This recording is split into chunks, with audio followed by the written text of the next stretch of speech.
शहर के सबसे बड़े म्यूजियम में कोहिनूर जैसा दिखने वाला एक बेशकीमती हीरा रखा गया था। इसकी सुरक्षा की जिम्मेदारी थी इंस्पेक्टर विक्रम पर, जिन्हें लोहे का दिमाग कहा जाता था। वहीं दूसरी तरफ शहर का सबसे शातिर चोर आर्यन था, जिसने आज तक अपनी फिंगरप्रिंट तक कहीं नहीं छोड़ी थी।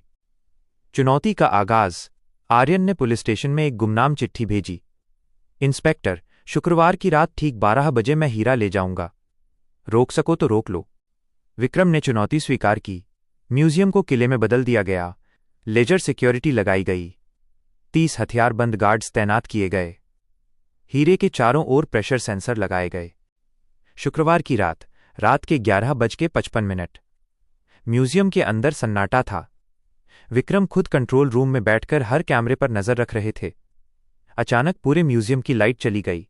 विक्रम चिल्लाए, बैकअप चालू करो। सिर्फ 10 सेकंड के अंदर लाइट वापस आई। सब कुछ सामान्य था। हीरा अपनी जगह पर चमक रहा था। गार्ड्स अपनी जगह खड़े थे। विक्रम ने चैन की सांस ली। आर्यन हार गया।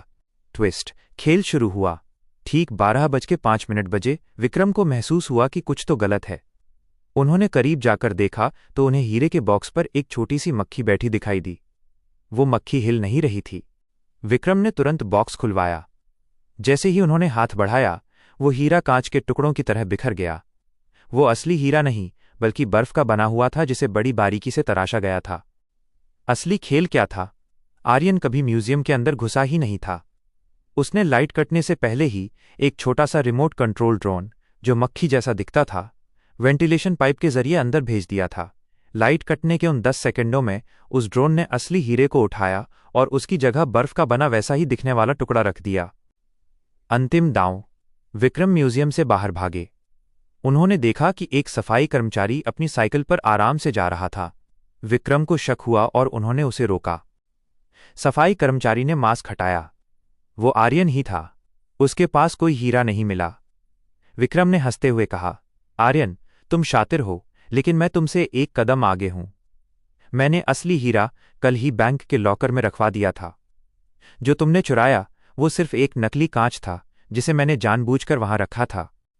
आर्यन भी मुस्कुराया और बोला, इंस्पेक्टर, मुझे पता था कि आप यही करेंगे, इसलिए मैंने कल रात ही बैंक का लॉकर साफ कर दिया था।